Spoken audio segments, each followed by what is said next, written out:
In today's news, two content creators for OnlyFans have been arrested by Thai police on pornography charges.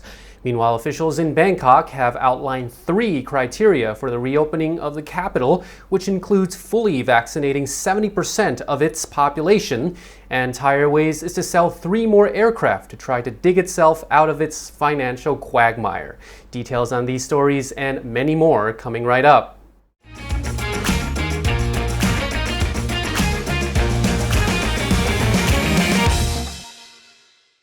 Happy Tuesday, everyone, and welcome to Thailand News Today, your Monday to Friday update on news in Thailand and beyond.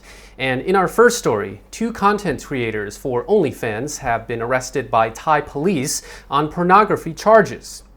The Thai government is warning people who post content on OnlyFans that if they reside in Thailand and release content that could be deemed as, quote, obscene or straight up pornography by Thai law, they could face harsh fines and maybe even spend years in jail if they are found guilty of creating and releasing such content. Royal Thai Police questioned a 19-year-old woman known by the nickname of Phang Nga after she allegedly made pornographic clips and posted them on OnlyFans. An arrest warrant was later issued through the Samut Prakan Provincial Court, and both Phang Nga and her 20-year-old boyfriend were arrested today at a hotel in Bang Pli. The police said that her content is a violation of the Computer Crimes Act and laws concerning encouraging others to perform sexual acts that have been deemed improper. Police added that officials are searching for other people that release content on the platform. Lucky cop who got that assignment. According to Thai media, the couple made around 500,000 baht from making the sexually explicit videos and photos. The suspects face charges of distributing pornographic material online. Since the suspects were sending out pornography footage that is accessible to people, it is considered an offense, and therefore they will be charged accordingly. A Royal Thai Police spokesperson made an announcement warning the public that creating pornographic materials is illegal in Thailand. Furthermore, those who trade, import, produce, or distribute pornography can face up to 3 years in prison and a fine of up to 60,000 baht. People who upload sexually explicit content online can also be charged under Thailand's Computer Crime Act and face up to 5 years in prison and a fine up to 100,000 baht. Officials in Bangkok will get advice from authorities in Phuket to prepare for the reopening to foreign tourists. A spokesperson from the Center for COVID-19 Situation Administration says the most important factor is the contingency plan. He says officials in Bangkok need to have a solid plan in place in case there is another COVID-19 cluster. While officials look into a scheme similar to the pilot Sandbox program that was launched in Phuket in July, the spokesperson noted that there are significant differences to consider when reopening the capital, as it is a large metropolitan area, and Phuket, on the other hand, is an island. The governor of Bangkok says 3 criteria need to be met before the capital can reopen in order to protect the health and safety of its residents. The governor says while Bangkok is anxious to reopen and reboot its economy, it can only do so when it's safe. This means the reopening could be pushed out to mid-November, according to a Bangkok Post report. The governor says that the first condition for reopening is that 70% of its residents needs to be fully vaccinated.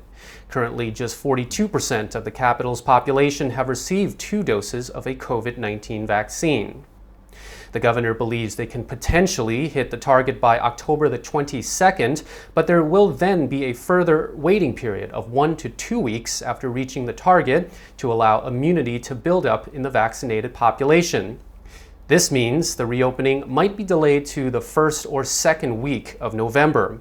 According to the Bangkok Post report, the second condition for reopening is that daily new infections continue to fall.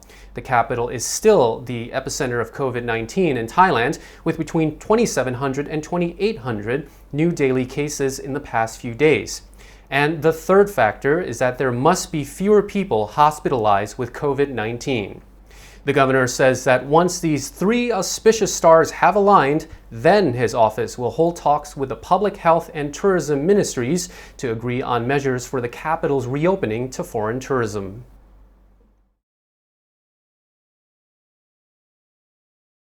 Phang Nga's tourism operators are urging the government to allow foreign tourists to travel directly to the province from Phuket Airport, skipping the 7+7 extension scheme. An official from the Provincial Tourism Council says tourists are being put off by the bureaucracy involved in the certificate of entry application process. The 7+7 scheme, which mandates that tourists must first spend 7 days on Phuket before they can travel to Phang Nga, is also turning potential tourists away who would rather enter the province directly from overseas. According to a Bangkok Post report, the tourism official says tour operators have reported that Scandinavian tourists want to travel directly to Phang Nga without having to first spend time in Phuket. Meanwhile, a German multinational tourism agency says there is still a risk that tourists will be deterred by complicated entry requirements into Phang Nga and opt for other destinations instead. And according to some Russian tour operators, the approval of the Russian Sputnik V vaccine has led to increased interest in Thailand, and there has been an uptake in inquiries about Khao Lak. The strap-for-cash national carrier Thai Airways International is to sell 3 more aircraft in a bid to raise some much-needed funds. Also up for grabs is a flight simulator as the airline continues with its rehabilitation plan and attempts to modernize its fleet. The Bangkok Post reports that the airline is selling 3 of its Airbus A330-300s, all of which are over 12 years old, in addition to the corresponding flight simulator. The COVID-19 crisis and decline in global travel means there is currently limited demand for the wide-bodied A330-300s, and Thai Airways has 15 in its fleet. Since November of 2020, the airline has put more than 30 aircraft up for sale. Last year, the airline had to appeal to the Central Bankruptcy Court, having been losing money for years thanks to mismanagement and corruption. The COVID-19 pandemic proved the final nail in the coffin, forcing the carrier to ground its entire fleet. Over the weekend, a party at a luxury villa in Phuket was raided and 19 people were arrested. One officer was allegedly assaulted in the course of the raid. The house was raided in the early morning hours in the Rawai sub-district. Police arrived at the villa around 1 a.m. after being tipped off that an illegal gathering was taking place. Police say the anonymous source was concerned the event could spread COVID to the outlying community. When police tried to enter the villa, some inside attempted to close the front door so the officials could not get in. One of the partygoers allegedly kicked one of the officers to keep him from getting inside. Officers managed to get inside the villa and say they found a group of people drinking and some people dancing by a pool. The gathering is a violation of the emergency decree. A report from the Pattaya News says all people at the villa party were arrested and charged with violating Article 4 of the Phuket Provincial Order, which prohibits activities that pose a risk of spreading the disease. Police add that the man who allegedly kicked the police officer was the homeowner of the villa. He has been charged with physical assault against an on-duty officer. Now in regional news, the director of a Bali yachting firm says Indonesia is preparing to ease entry restrictions for yachts and fully vaccinated crew and passengers. The Asia-Pacific Super Yachts director says foreign nationals will be required to present proof of COVID-19 vaccination when applying for a visa. He adds that they will also need to undergo a 7-night quarantine at a hotel if they are arriving by air, or complete the isolation period on board the yacht if they arrive by seaport. TTR Weekly reports that foreigners arriving in Indonesia will need to present evidence of COVID-19 vaccination. The country is also considering a full reopening of Bali and other parts of Indonesia to foreign tourists from October.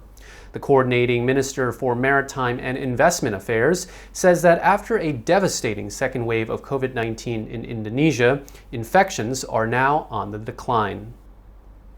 And that concludes the news reports for today, but check out the videos that just popped up to continue watching content from the Thaiger channel. Thailand News Today will be back tomorrow with more headlines. So meanwhile, you're now up to date on the Thaiger.